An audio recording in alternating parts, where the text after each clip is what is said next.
Hey, I'm back.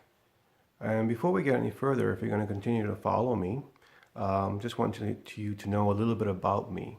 And I can start by telling you I do teach in college part-time. I'm an adjunct faculty in geography departments here and there. I also write books. I have a couple of novels out, science fiction. But the thing that you really need to know is that I'm just a smart ass Sicilian when it comes right down to it. Doesn't know when to shut up sometimes. And as it goes, Sicilians have a bad rep.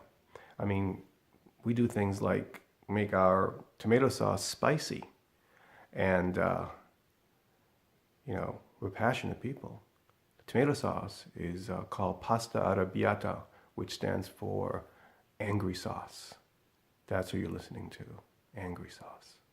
Anyway, the other thing you should know is that I'm an immigrant. I remember being 8 years old and coming in on a boat right through Ellis Island, seeing the Statue of Liberty. I was one of the last, immigrants to do that. And I remember it really, really well. Okay, it was the Michelangelo, a cruise ship, like one of the most luxurious boats in the world. But it was fourth class. Just saying. We drove to Massachusetts from there. My uncle came, picked us up, stopped at this little fast food place, and for the first time in my life, actually had a can of soda. Didn't have those in Sicily. Drinking from a metal can was just so bizarre. One thing after another, new cultural experiences. So I settled in North Shore of Boston.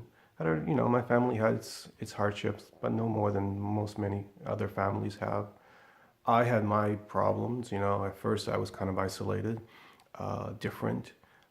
This, nasty little gang picked on me for that for about a year.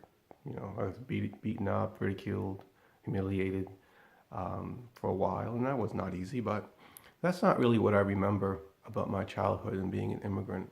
I remember all the cool people. There was a lot of wonderful people in my life, a lot of wonderful Americans that really accepted me.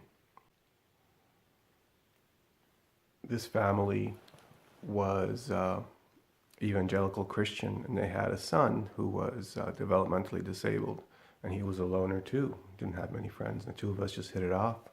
We became very, very close. As family became like a second home to me. They really helped me understand what American life was about.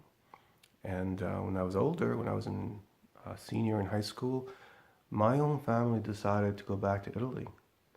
And I wanted to go to college. I had just gotten a scholarship from Northeastern University.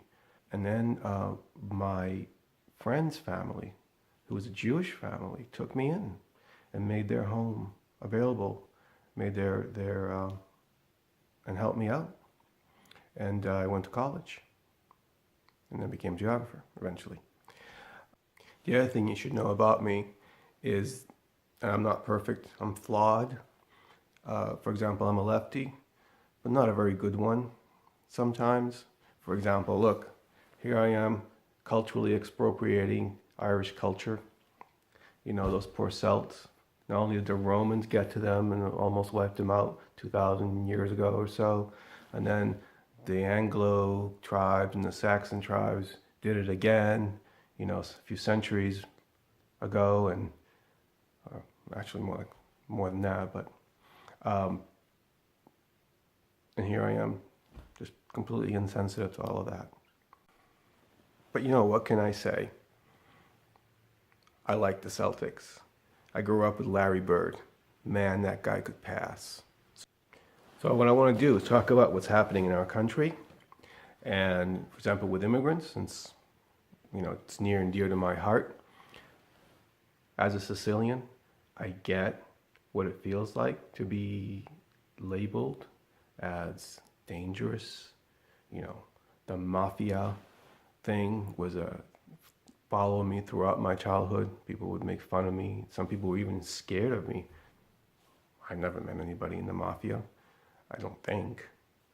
If they were, I never knew it. And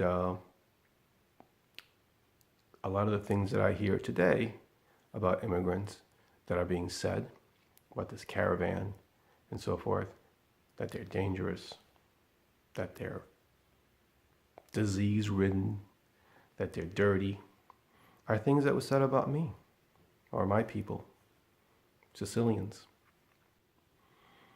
In the 1920s, there was a series of laws that shut the doors of most immigrants. And those laws were motivated by the same kind of fears that we are seeing today. Will the same thing happen? I don't know. I don't know if how far things will go. I am an American citizen.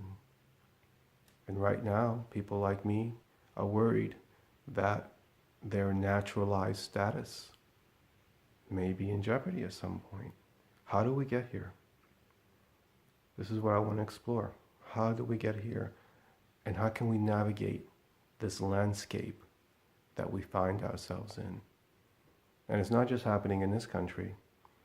You know, democracies are being challenged by authoritarians across the world, in Brazil, in Eastern Europe, in Turkey, in Italy even, my own country of origin.